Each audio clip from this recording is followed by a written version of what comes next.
আসসালামু আলাইকুম। পল্লবী মহিলা ডিগ্রি কলেজ, মিরপুর 12, ঢাকা 1216। সহকারী অধ্যাপক জোবাইদা সামিহা খাতুন বলছি। দ্বাদশ শ্রেণীর ছাত্রীরা কেমন আছো তোমরা? আশা করি সবাই ভালো আছো। আমি আল্লাহর রহমতে আছি ভালোই। তবে গলাটার অবস্থা বুঝতে পারছো, একটু খারাপ। স্বাভাবিকভাবেই আজকে পড়া হয়তো বা একটু অসুবিধা হতে পারে। তবে তোমরা যদি একটু সহযোগিতা করো, আশা করছি যে কোনো সমস্যা হবে না তোমাদের পড়া বুঝতে। আমরা এ পর্যন্ত অনেকগুলো অধ্যায়ের অনুধাবন এবং জ্ঞানমূলক প্রশ্ন নিয়ে আলোচনা করেছি। তারই ধারাবাহিকতায় আজকেরটা চলবে। আশা করি যে অনুধাবন এবং জ্ঞানমূলক প্রশ্ন নিয়ে আলোচনা করছি, এই প্রশ্নগুলোর মধ্যেই তোমাদের প্রশ্ন আসবে। তারপরেও সঠিক একেবারে 100% বলতে পারছি না, কারণ কোনো কিছুই কোনো মানুষ 100% বলতে পারে না, আমিও তাই। তবে আমার চেষ্টার কোনো ত্রুটি ছিল না এবং নেই যে তোমাদের যথাসম্ভব কমন প্রশ্নগুলো যাতে হয় সেজন্য সতর্ক থাকা। আজকে দেখো আমরা কোন অধ্যায়টা পড়ছি। আজকে আমরা পড়ব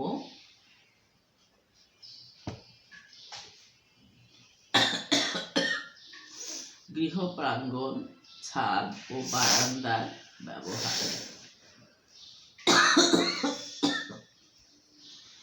জ্ঞানমূলক প্রশ্ন প্রথমেই যেটা আছে সেটা হলো, লেবু কোন ধরনের গাছ? লেবু গুল্ম জাতীয় গাছ। লেবু গুল্ম জাতীয় গাছ। পরের প্রশ্ন, মস্তিষ্কের ওপর বায়ু দূষণের নেতিবাচক প্রভাব কি? আমরা জানি বায়ু দূষণ একটা খুব খারাপ জিনিস যা মানুষের ক্ষতি করে, কিন্তু সবচেয়ে বেশি কোথায় করে? সবচেয়ে বেশি করে মস্তিষ্কে।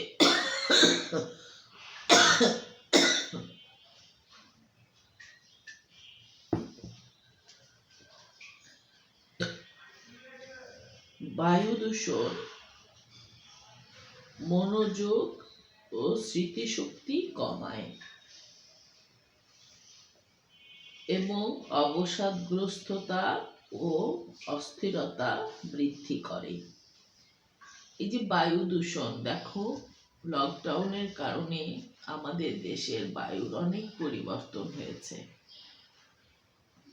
তোমরা দেখেছো লকডাউনের প্রায় মাস দেড়েকের ভেতরেই গাছে পাখি দেখা গিয়েছে।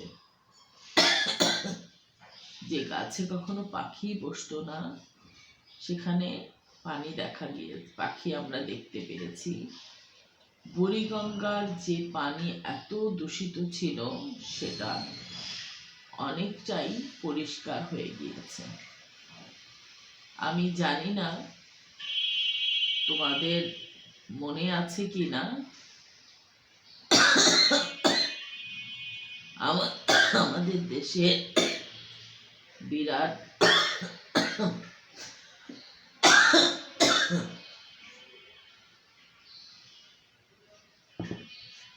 সমুদ্র সৈকত হচ্ছে কক্সবাজার।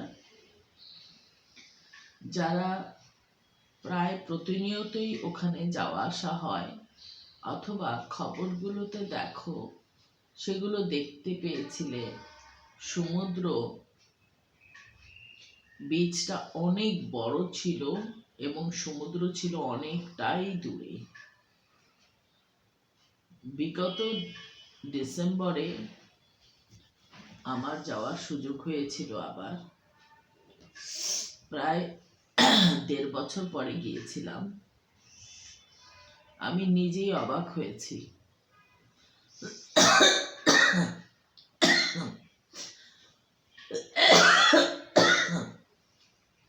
এত কাছে সমুদ্র, এত ঢেউ, তার যে নান্দনিক সৌন্দর্য, তা বায়ু দূষণটা কমে যাওয়াতেই আমরা দেখতে পেয়েছি। বায়ু দূষণ তাহলে আমাদের কি করে? আমাদের মনোযোগ এবং স্মৃতিশক্তি কমায়, আর অবসাদগ্রস্ততা এবং অস্থিরতা বাড়ায়। এর পরের প্রশ্ন, বনায়ন কি? বৃক্ষ রোপণের মাধ্যমে বন তৈরির যে প্রক্রিয়া, তাকে বনায়ন বলে। গাছ দিয়ে কি কেবল বনই করতে হয়? না, বন ছাড়াও বনায়ন করা সম্ভব। রাস্তার 2 পাশে গাছ লাগালেও সেটা বনায়ন করা হয়। তাহলে যখন গাছ লাগিয়ে একটা বন তৈরির প্রক্রিয়া হবে, তখন সেটাকে বনায়ন বলবে।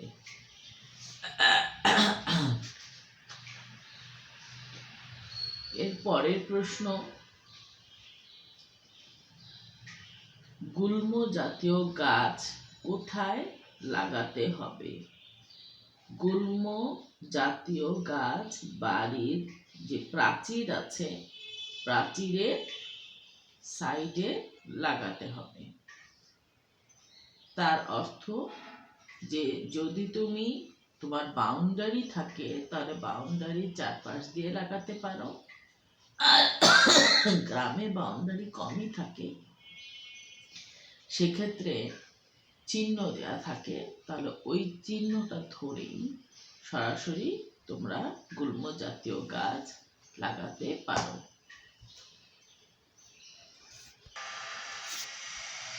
পরের প্রশ্ন, বাগানের জন্য কোন মাটি সবচেয়ে ভালো? বাগানের জন্য দোআঁশ মাটি সবচেয়ে ভালো। অনেক ধরনের মাটি আছে, কিন্তু দোআঁশ মাটি বাগান করার জন্য সবচেয়ে ভালো। সবুজ বনায়ন কি? সবুজ বনায়ন কি? বিভিন্ন ধরনের গাছ লাগানোর মাধ্যমে পরিবেশকে সবুজ করে তোলাই হচ্ছে সবুজ বনায়ন। সবুজ বনায়ন বলতে আমরা বুঝি যে বিভিন্ন ধরনের যে গাছ লাগিয়ে একটা সবুজ প্রকৃতি তৈরি করা হয়, তাহলে সেটাই হচ্ছে সবুজ বনায়ন। এর পরের প্রশ্ন হচ্ছে, সবজি বাগান করার সময় কিসের প্রতি লক্ষ্য রাখতে হবে? সবজি বাগান করার সময় মাটির ধরনের প্রতি লক্ষ্য রাখতে হবে। সব মাটিতে কিন্তু সব সবজি হয় না, ভালো হয় না। তাহলে কি করতে হবে? সবজি বাগান করতে গেলে যেখানে বাগানটা হবে তার মাটির প্রতি আমাদের খেয়াল রাখতে হবে। এর পরের প্রশ্ন, কলম কি? কলম হচ্ছে বীজ ব্যতীত গাছের ডাল থেকে একটি নতুন চারা তৈরি করা। আমরা বীজ থেকে যে গাছ পাই সেটা হচ্ছে স্বাভাবিক গাছ, কিন্তু কলম গাছ হচ্ছে বা কলম হচ্ছে বীজ থেকে গাছ তৈরি না করে গাছের যে ডাল আছে সেখান থেকেই আরেকটি গাছ নতুন চারা উৎপন্ন করা বা প্রস্তুত করা, সেটাই হচ্ছে কলম। এর পরের প্রশ্ন, শহর এলাকায় বাগান করার উত্তম স্থান কোনটি? শহর এলাকায় বাগান করার উত্তম স্থান হলো বাড়ির ছাদ ও বারান্দা। আমাদের খুব ছোট ছোট ফ্ল্যাট, তার মধ্যে যারা খুব শৌখিন তারা বিভিন্ন গাছ এই ছোট্ট জায়গাগুলোতেই করে থাকেন।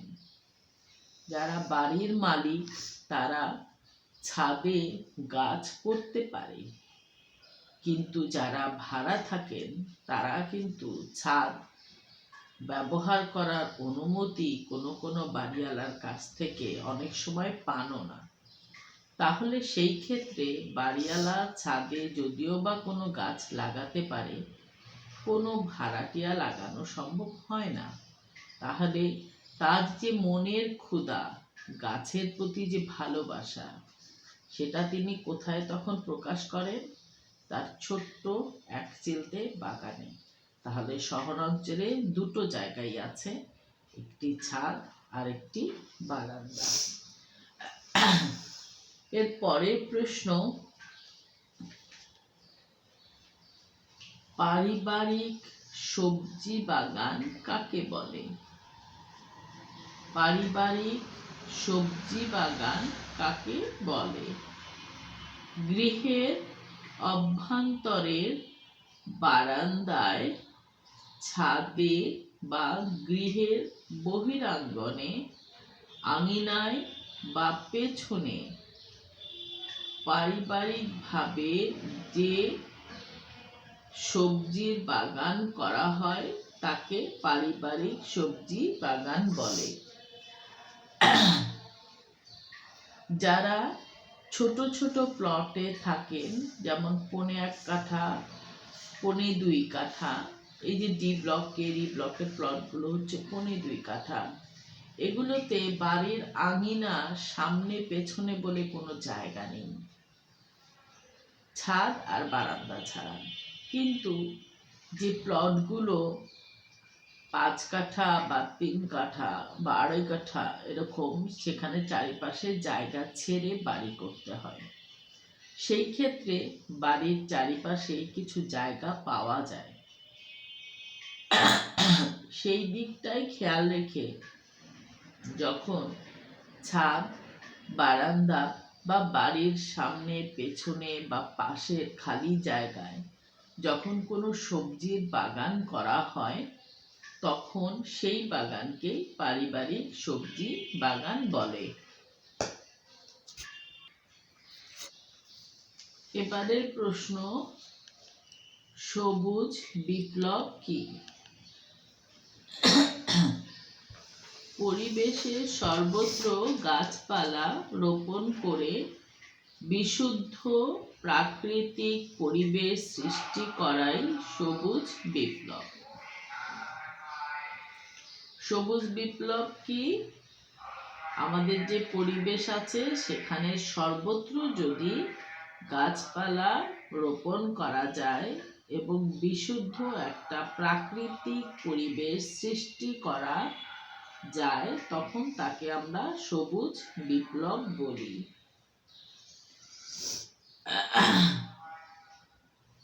ইনডোর গার্ডেন কি? আমরা ইনডোর বুঝি যা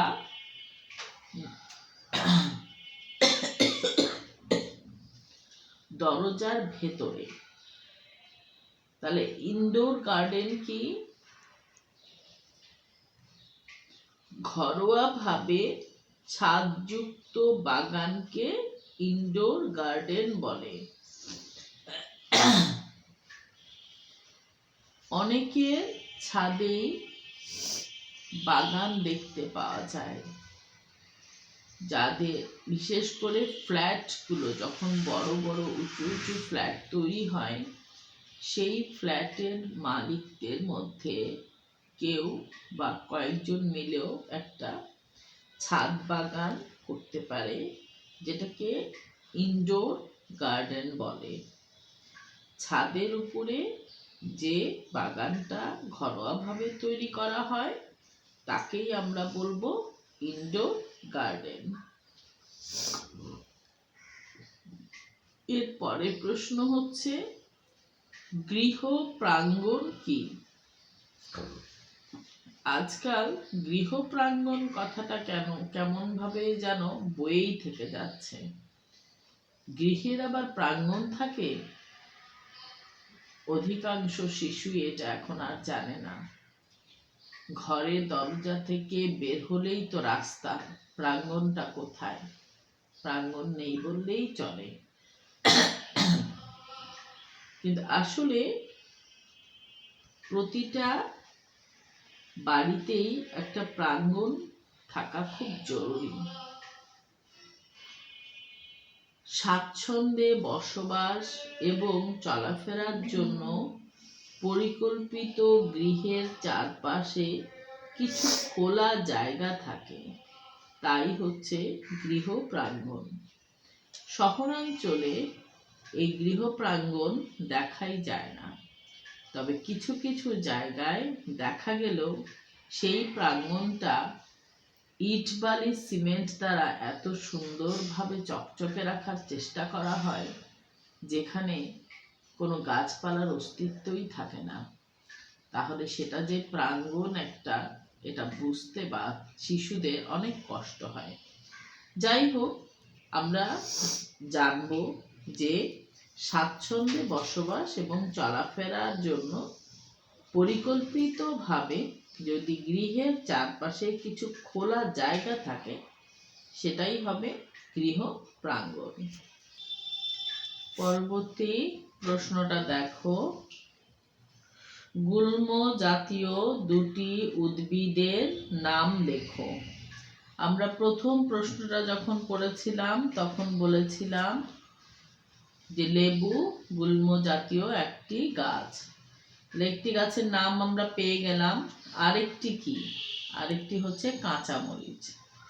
গুল্ম জাতীয় উদ্ভিদ হচ্ছে দুটো, তাহলে যেহেতু দুটো নাম জানতে চেয়েছে, একটা কাঁচামরিচ আর একটা হচ্ছে লেবু। লেবু আর কাঁচামরিচ গুল্ম জাতীয় গাছ। এর পরের প্রশ্নে যাই। শিশুরা দিনের বেশিরভাগ সময় কি করে কাটায়? শোনা মাত্রই মনে হচ্ছে যে শিশুরা বুঝি সারাদিন ঘুমিয়ে কাটায়। না, একদম নিউবর্ন বেবি বা সদ্য প্রসূত বাচ্চা বেশি ঘুমায়, কিন্তু শিশু বলতে যাকে বোঝানো হয় সেই বাচ্চাটা বেশিরভাগ সময় খেলাধুলা করে কাটায়। তাহলে শিশুরা দিনের বেশিরভাগ সময় খেলাধুলা করে কাটায়। পরবর্তী প্রশ্নে যাই। পরবর্তী প্রশ্ন হলো হাঁস মুরগি পাখি পালনের স্থানটি কিরূপ হতে হবে? হাঁস মুরগি ও পাখি পালনের স্থানটি ছায়াযুক্ত হতে হবে। তবে ছায়াযুক্ত হতে যে এমন হওয়া যাবে না যে সেটা স্যাঁতস্যাঁতে হবে। সেখানে রোদও থাকবে, তবে গাছপালার একটা ছায়া থাকবে। বসুডিন কি? বসুডিন এক ধরনের কীটনাশক। প্রতিনিয়ত এই শব্দটা শোনা যায়, যে কারণেই তোমাদেরকে বলা হয়েছে বসুডিন কি? বসুডিন এক ধরনের কীটনাশক। মাচার মাধ্যমে কোন কোন সবজির চাষ করা যায়? আমরা সাধারণত বলতেই পারি যে মাচার মাধ্যমে লাউ, সিম, পুঁই শাক, চাল কুমড়া, করলা এই ধরনের সবজিগুলো বেশি চাষ করা যায়। মাচাতে আসলে কোন সবজি দেয়? যেগুলো লতানো, নিজে থেকে দাঁড়িয়ে থাকতে পারে না, সেই সবজিগুলোতে মাচায় দেয়া হয়। সেই হিসেবে লাউ কুমড়ো, করলা, চাল কুমড়ো, পুঁই শাক, সিম এগুলো কিন্তু লতানো গাছ, তাই এইগুলোকে মাচাতে চাষ করতে হয়।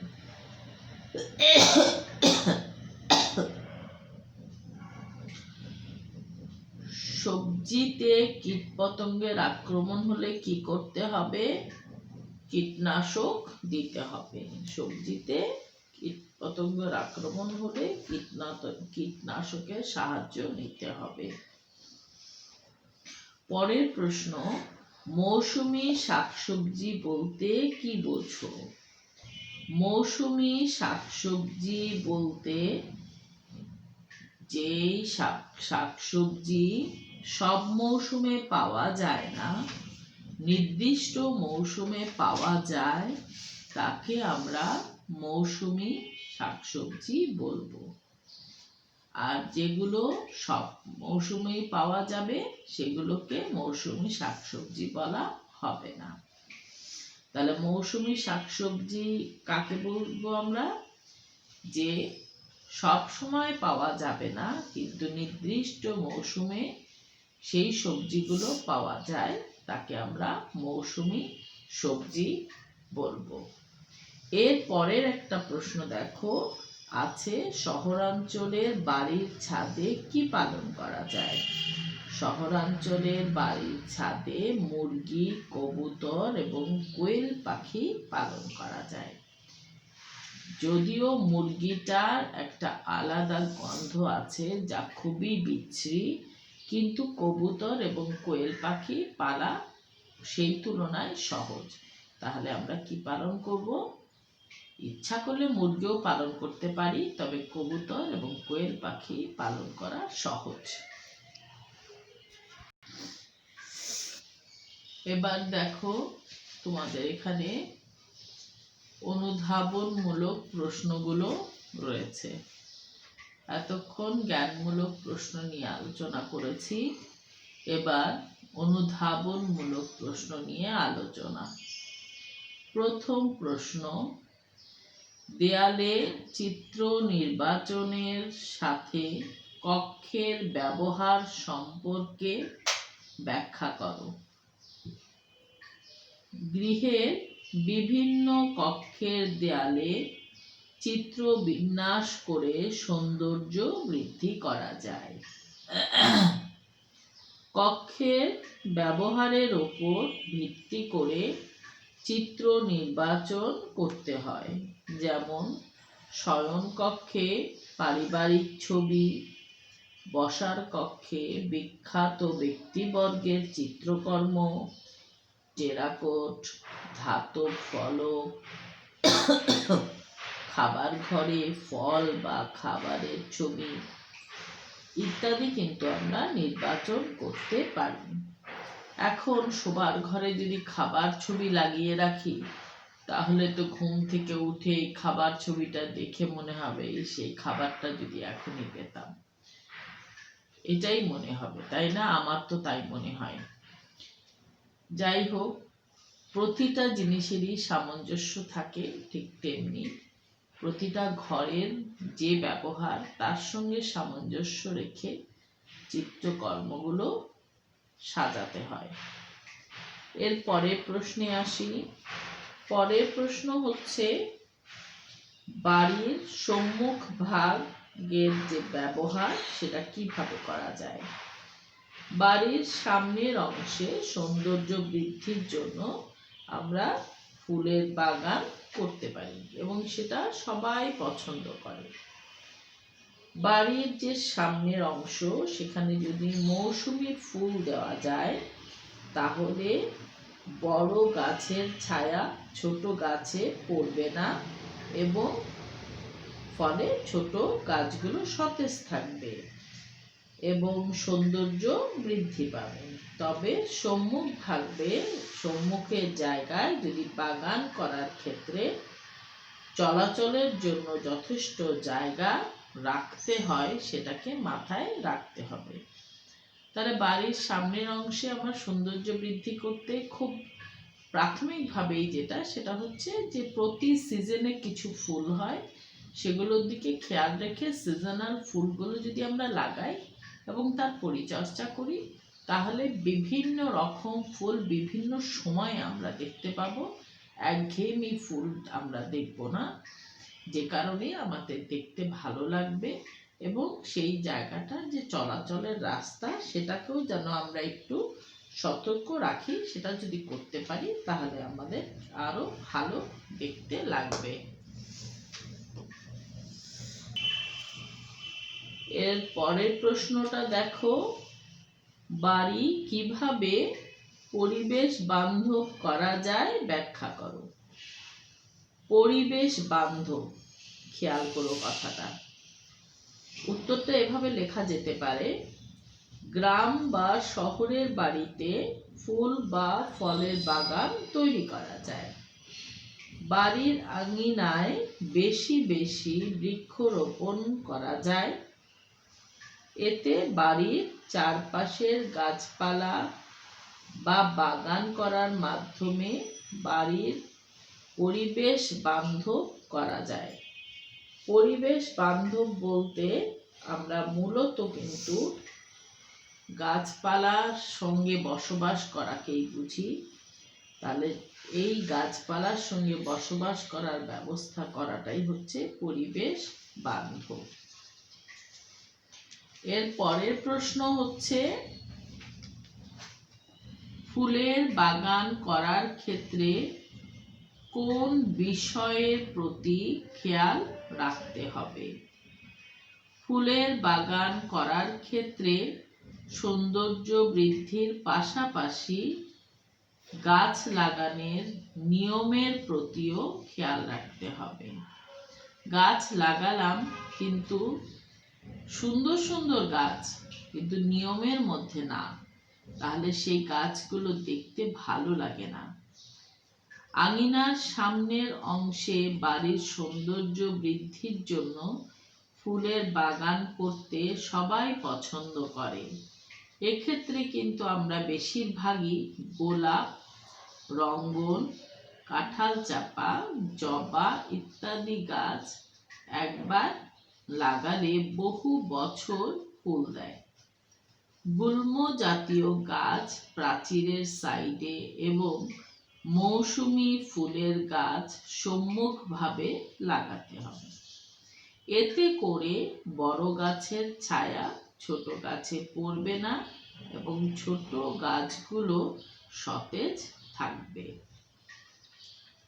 মৌসুমী যে ফুলগুলো সেগুলো মৌসুমে পরিবর্তন করতে হয়, অর্থাৎ ওইগুলো যদি সামনের দিকে লাগানো যায় তাহলে বাড়িতে প্রত্যেকটা মৌসুমে আলাদা রঙের বাহার দেখা যায়।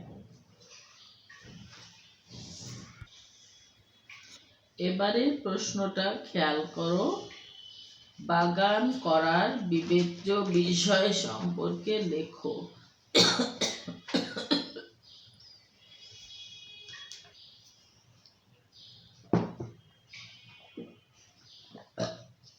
বাগান করার বিবেচ্য বিষয় সম্পর্কে লেখো।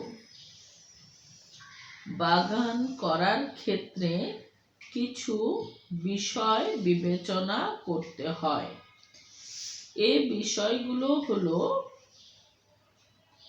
প্রথমে উন্মুক্ত প্রাঙ্গণ বা ছাদের আয়তনের সাথে সামঞ্জস্য রাখতে হবে।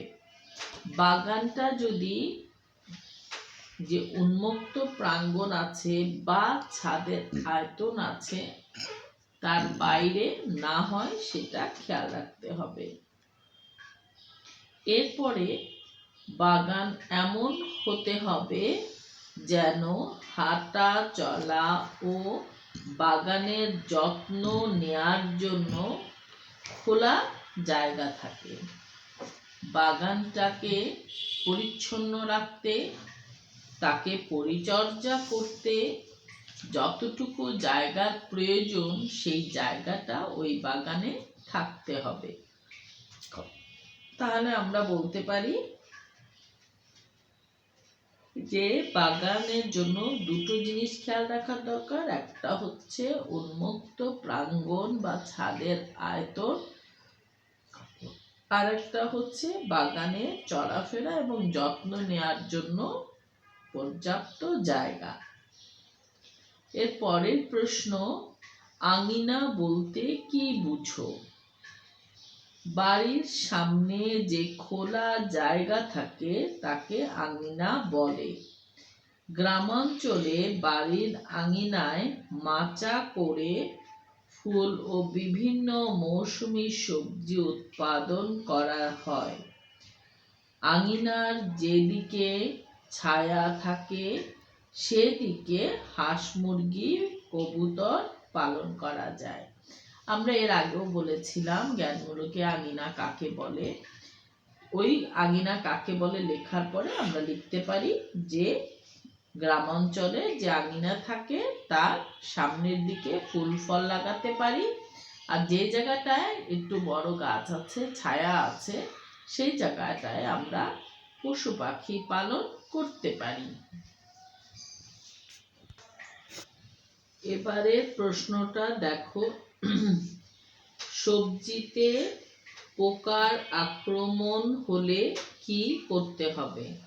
সবজিতে পোকার আক্রমণ হলে কি করতে হবে? সবজিতে পোকার আক্রমণ হলে কীটনাশক প্রয়োগ করতে হবে। নিয়ম অনুযায়ী আক্রান্ত চারায় কীটনাশক স্প্রে করতে হবে। বিভিন্ন ধরনের কীটনাশকের মধ্যে ওয়াজিনিন এবং বসুডিন এবং রিডোমিল, থিওভিট ইত্যাদি উল্লেখযোগ্য। কয়টি আছে দেখো আবার, ওয়াজিনন, বাসুডিন, রিডোমিল, থিওভিট, এই কয়টা কীটনাশক সাধারণত ব্যবহার হয়ে থাকে।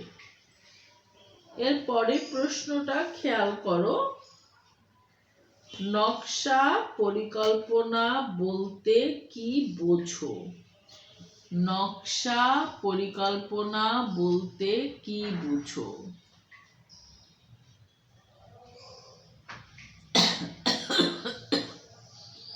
পরিকল্পনা হলো যে কোনো কাজের প্রথম ধাপ, আমরা জানি। আর কোনো কিছু তৈরির পূর্বে যে নমুনা প্রস্তুত করা হয় তা হলো নকশা পরিকল্পনা। যেমন বাড়ির আঙিনা, বারান্দা বা ছাদে বাগান তৈরি করতে সুপরিকল্পিত নকশা পরিকল্পনার প্রয়োজন হয়। যদি পরিকল্পনা ঠিক মতন না হয় তাহলে কিন্তু সেই যেটাই করতে যাচ্ছি সেটা ভালোভাবে হবে না। এরপরে প্রশ্ন হচ্ছে,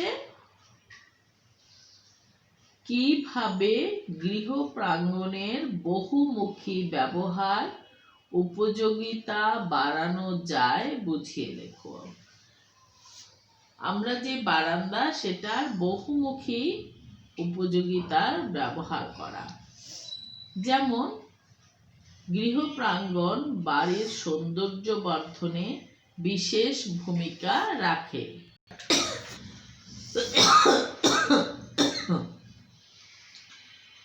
সঠিক পরিকল্পনার মাধ্যমে গৃহ প্রাঙ্গণের সম্মুখ অংশে ফুলের বাগান করে গৃহের সৌন্দর্য বৃদ্ধি করা যায়। আবার পেছনের অংশে সবজি বাগান, বনজ, ফলদ ও ঔষধি গাছ লাগানো যায়। এছাড়া বাড়ির পেছনে পশু পাখি পালন বা খেলাধুলার ব্যবস্থাও করা যেতে পারে। এভাবে গৃহ প্রাঙ্গণের বহুমুখী ব্যবহার করা যায়। আমরা জানি বিভিন্ন মৌসুমে বিভিন্ন গাছ হয়। শীতের সময়ে অনেক গাছ টিকে থাকতে পারে না, তখন যে জায়গাটা প্রাঙ্গণের খালি হয়ে যায় সেখানে আমরা বাচ্চাদের খেলার জন্য দিতে পারি। আবার অন্য সময়ে সেখানে অন্য কোনো গাছও লাগিয়ে তার ব্যবহার করা যেতে পারে। এর পরের প্রশ্ন হচ্ছে,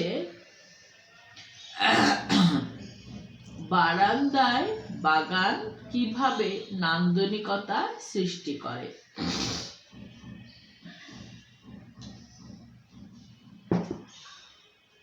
বারান্দায়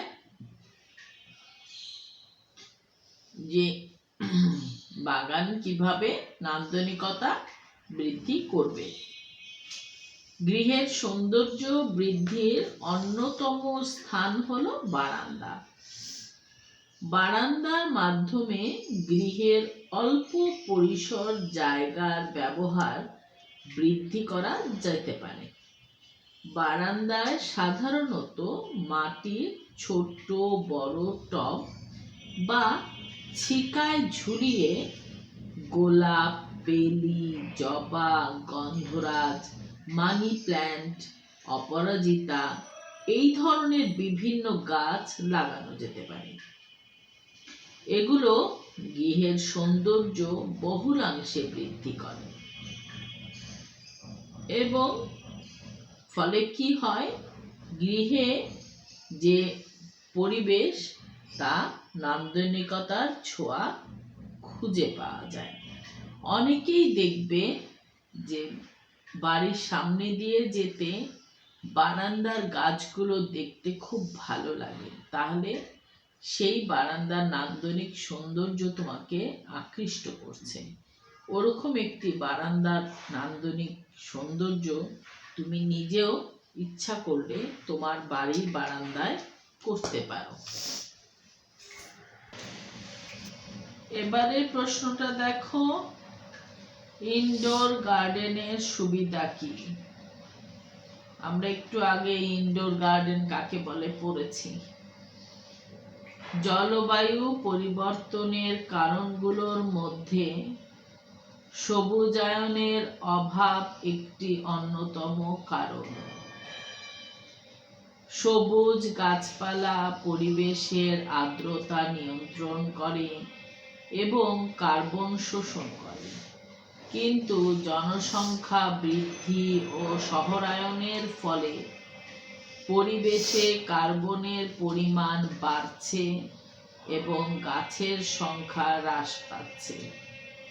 এতে পরিবেশে কার্বনের পরিমাণ বৃদ্ধি পেয়ে তাপমাত্রা বৃদ্ধি পাচ্ছে, যা জলবায়ু পরিবর্তন ঘটায়। অর্থাৎ সবুজায়নের অভাব জলবায়ুর পরিবর্তন ঘটায়। আমাদের প্রশ্নটা ছিল ইনডোর গার্ডেনের সুবিধা কি? ইনডোর গার্ডেন করলে আমরা যে সবুজায়নের সৃষ্টি করার চেষ্টা করি তা আমাদের অক্সিজেন দেয়। আমরা জানি গাছপালা কার্বন ডাই অক্সাইড গ্রহণ করে এবং অক্সিজেন ত্যাগ করে, আর মানুষ অক্সিজেন গ্রহণ করে এবং কার্বন ডাই অক্সাইড ত্যাগ করে।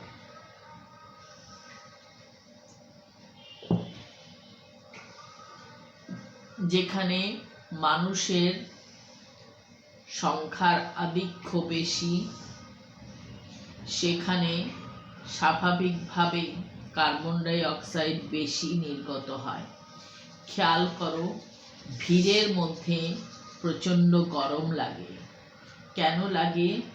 কারণ সেখানে কার্বন ডাই অক্সাইডের পরিমাণ বেশি থাকে। কার্বন ডাই অক্সাইড অন্যান্য উপাদানের তুলনায় ভারী হওয়ায় তা মাটির কাছাকাছির দিকে চলে যায়, আর অক্সিজেন কার্বনের থেকে হালকা হওয়ায় সে উপর ভাগে থাকে। গাছ কার্বন ডাই অক্সাইড টেনে তার সালোক সংশ্লেষণের মাধ্যমে খাদ্য তৈরি করে নিজের খাবারকে গ্রহণ করে। আর মানুষ গাছ থেকে নির্গত অক্সিজেনকে টেনে তার শরীরের প্রয়োজনীয় কাজগুলো করে নেয়। যখন কোনো মানুষের শরীরে অক্সিজেনের পরিমাণ কম থাকে তখন সে আস্তে আস্তে অসুস্থ হতে থাকে। তাই অবশ্যই এই ইনডোর গার্ডেনগুলো তোমার পরিবারের, তোমার ঘরের অক্সিজেনের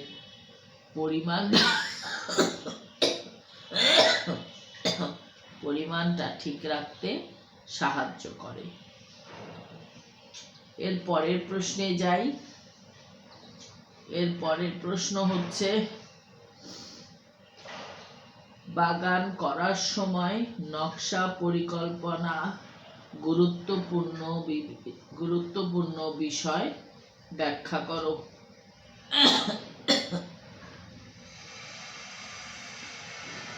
এটা আবারও বলছি, বাগান করার সময় নকশা পরিকল্পনা গুরুত্বপূর্ণ বিষয় ব্যাখ্যা করো।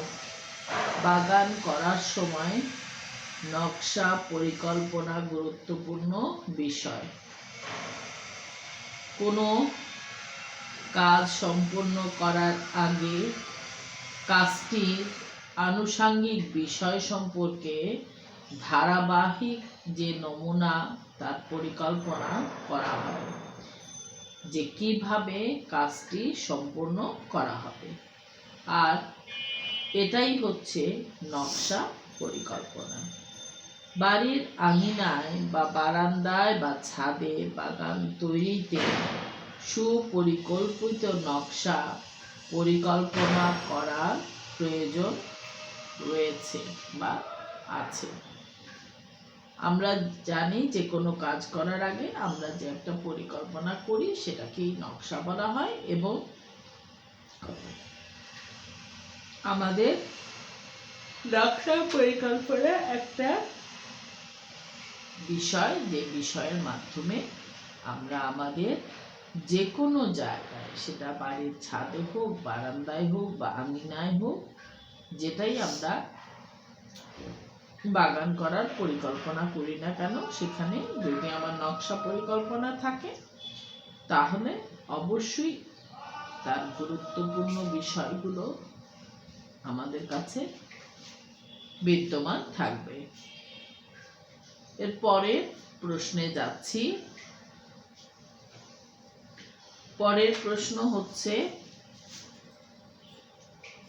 গৃহ প্রাঙ্গণের ব্যবহারিক উপকারিতাগুলো কি কি? এবারের প্রশ্ন কি? গৃহ প্রাঙ্গণের ব্যবহারিক উপকারিতাগুলো কি কি? গৃহের সৌন্দর্য ও নান্দনিকতা বৃদ্ধির জন্য গৃহ প্রাঙ্গণের উপযোগিতা আছে। গৃহ প্রাঙ্গণ পরিবারের সদস্যদের বিশ্রামের সুযোগ করে দেয়। অনেক ক্ষেত্রে ছোটখাটো শখ পূরণে সাহায্য করে। গৃহের সৌন্দর্য বর্ধনের পাশাপাশি অর্থনৈতিক উন্নয়নেও সহায়তা করে। ছেলে মেয়েদের খেলাধুলারও ব্যবস্থা করে। কিভাবে? এই যে গৃহ প্রাঙ্গণ আমরা ব্যবহার করি, সেগুলো থেকে যদি আমরা কিছু গাছ আছে যেগুলো, বা সবজি আছে সেগুলো যদি লাগানো যায়, দেখতে যেমন ভালো লাগে, নিজের সবজি নিজে টাটকা খাওয়াও ভালো লাগে, শরীরের জন্য ভালো, মনের জন্য ভালো, এবং আর্থিক সাশ্রয়ও হয়। সেই সবজিগুলো আমাদেরকে কিনতে হচ্ছে না, আমরা অর্থনৈতিকভাবেও সহযোগিতা পাচ্ছি। আবার কারো যদি বাগানের শখ থাকে বা ফুলের বাগানের শখ থাকে, সেটাও ছোটখাটো শখগুলো এখানে বসে পূরণ করতে পারে। অবসর সময়গুলো যখন বেশিরভাগ সময় আজকাল মানুষজন বিষণ্ণতায় ভোগে, তখন এই বিষণ্ণতা থেকে বের হতে গেলেও এই ছোটখাটো বাগানগুলো আমাদেরকে অনেক কাজে সহযোগিতা করে। এর পরের প্রশ্নে যাই। এর পরের প্রশ্ন হচ্ছে, গৃহে কি কি পশু পাখি পালন করা যায়? আমরা এর আগেও জ্ঞানমূলকে পড়েছি যে গৃহ প্রাঙ্গণ বা ছাদ বা বারান্দায় বহুমুখী ব্যবহার গৃহের সৌন্দর্য বৃদ্ধি এবং উপযোগিতা বৃদ্ধি করে।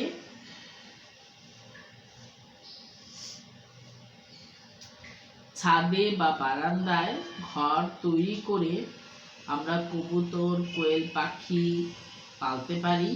হাঁস মুরগিও পালা যায়, তবে সেটা খুব বড় বারান্দা না হলে সম্ভব না, এটা গ্রামাঞ্চলে সম্ভব।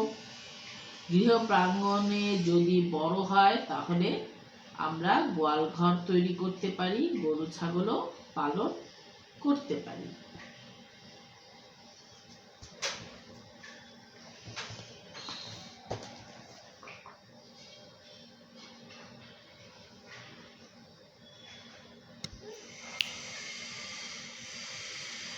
আর এই যে গৃহ প্রাঙ্গণের যে আমরা বললাম এতক্ষণ যে ছাদ এবং বারান্দা বা প্রাঙ্গণ ব্যবহার করতে পারি, এটা করলে কিন্তু আমাদের যে অর্থ ব্যয়ের হাত থেকেও রক্ষা পাওয়া যাবে, ফলে আমাদের খাদ্যের যে সংস্থান সেটাও খুব সহজ হবে।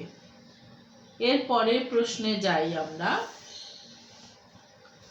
আমাদের পরের প্রশ্ন হচ্ছে, দোআঁশ মাটি সম্পর্কে ব্যাখ্যা করো। দোআঁশ মাটি সম্পর্কে ব্যাখ্যা করো। আমরা বলেছিলাম যে বাগান করতে দোআঁশ মাটির প্রয়োজন সবচেয়ে বেশি, কারণ এই মাটিতেই একমাত্র ভালো ফলন হয়ে থাকে। তাহলে দোআঁশ মাটিটা কি, আমরা এটা একটু জানার চেষ্টা করি। বিভিন্ন ধরনের মাটির মধ্যে দোআঁশ এক ধরনের মাটি। দোআঁশ মাটি সবচেয়ে উর্বর। ফল ও সবজি চাষ করলে ভালো ফলন হয়।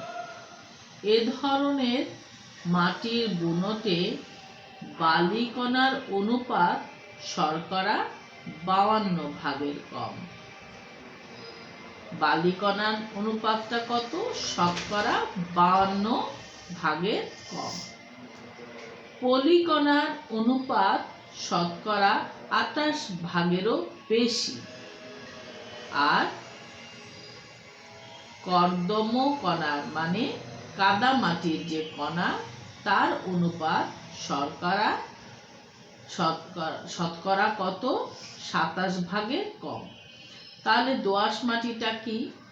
যেখানে বালিকণা থাকবে 52 কম, শতকরা 52 কম, আর পলিমাটি থাকবে শতকরা 28 বেশি, আর কাদামাটির ভাগটা থাকবে শতকরা 27 কম। এই জিনিস তিনটি যখন কোনো মাটিতে আমরা পাবো, তখন তাকে আমরা দোআঁশ মাটি বলবো। পরের প্রশ্নে আসি। প্রকৃতিকে বর্জন করে নগরায়ন ও আবাসনের ব্যবস্থা গ্রহণ মানব জীবনের জন্য হুমকি স্বরূপ। ব্যাখ্যা করো। প্রকৃতিকে বর্জন করে নগরায়ন ও আবাসনের ব্যবস্থা গ্রহণ মানব জীবনের জন্য হুমকি স্বরূপ। ব্যাখ্যা করো। গৃহে এবং গৃহের বাইরের পরিবেশের সৌন্দর্য নির্ভর করে গাছপালা ও বনজ পরিবেশের উপর। গাছপালা বর্জন করে শুধু নগরায়ন ও আবাসনের ব্যবস্থা করলে প্রকৃতি যেমন একসময় বিরূপ প্রতিক্রিয়া দেখাবে, তেমনি মানুষের মনও যান্ত্রিক হয়ে যাবে। তাই প্রত্যেকেরই নগরায়ন ও আবাসন ব্যবস্থা গ্রহণের পাশাপাশি প্রকৃতিকে সৌন্দর্য, আকর্ষণীয়, সুন্দর এবং নিরাপদ রাখার ব্যাপারে সতর্ক থাকা প্রয়োজন এবং উচিত। তা না হলে একসময় বড় ধরনের বিপর্যয় আসতে পারে, যা মানব জীবনের জন্য হুমকি স্বরূপ। শহর অঞ্চলে যখন প্রতিনিয়তই কোনো না কোনোভাবে গাছপালাগুলো কমে যেতে থাকে, তখন এলাকাটা অনেক উত্তপ্ত হয়ে যায়, গরম বেশি লাগে। সেজন্য আমরা তখন আবার নিজের ঘরের ভেতরটা ঠান্ডা করতে এসি ব্যবহার করি। কিন্তু এসি এই ঠান্ডা করতে যে বায়ুটা বাইরে ছাড়ে, সেটা আরো গরম বাইরের পরিবেশকে করে তোলে।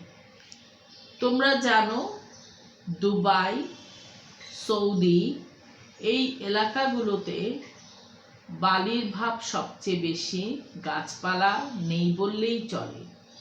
কিন্তু তোমরা যদি ওই দেশগুলোর প্রাকৃতিক পরিবেশ দেখো, তাহলে দেখবে আমাদের দেশ যে একটা সুজলা সফলা দেশ, তার থেকেও যেন তারা অনেক বেশি গাছ দিয়ে নিজের দেশকে প্রকৃতির সঙ্গে মিলিয়ে রাখার একটা অপরূপ চেষ্টা করেছে এবং সফলতা পেয়েছে।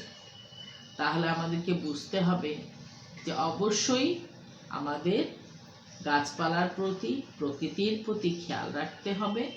আর খেয়াল রাখলেই একমাত্র আমরা আমাদের নিজেদেরকে বাঁচাতে পারবো, ভবিষ্যৎ প্রজন্মকে একটা সুন্দর সুষ্ঠু পরিবেশ দিয়ে যেতে পারবো।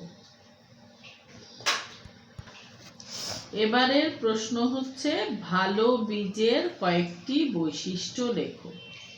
গাছপালা বলে তো অনেক চিৎকার করলাম, অনেক বোঝানোরও চেষ্টা করলাম, কিন্তু এই গাছপালাগুলোকে তৈরি করতে মূল যে জিনিসটা দরকার সেটা হচ্ছে ভালো বীজ। আর ভালো বীজের যে কয়েকটা বৈশিষ্ট্য আছে সেটা হচ্ছে কি, ভালো ফসলের জন্য ভালো বীজ দরকার হবে। ভালো বীজ অন্য জাতের মিশ্রণ মুক্ত হবে। বীজ হতে হবে পরিষ্কার ও পুষ্ট। বীজের রং থাকবে স্বাভাবিক। বীজ কোনো দাগযুক্ত হবে না, ভাঙা হবে না, আগাছা বা ইট পাথরের কণাযুক্ত হবে না, এবং বীজ অঙ্কুরোদ্গমের যে শতকরা হার সেটা হবে 80% মতো। এই কয়েকটা জিনিস যদি থাকে তাহলে আমরা ভালো বীজ বলতে পারবো। তাহলে আজকে এই পর্যন্তই থাকলো। তোমাদের এই অধ্যায়ের জ্ঞান এবং অনুধাবন দুটোই আমি আজকে পড়ানোর চেষ্টা করেছি। জানি না কতটুকু তোমাদেরকে বোঝাতে পেরেছি, তবে আশা করি তোমরা বুঝেছো। তোমরা সবাই ভালো থেকো, দোয়া করো যেন সবাই ভালো থাকে, সেই সাথে আমিও যেন ভালো থাকতে পারি। তাহলে আজকে এই পর্যন্তই, নেক্সট ক্লাসে আবার কথা হবে। আল্লাহ হাফেজ।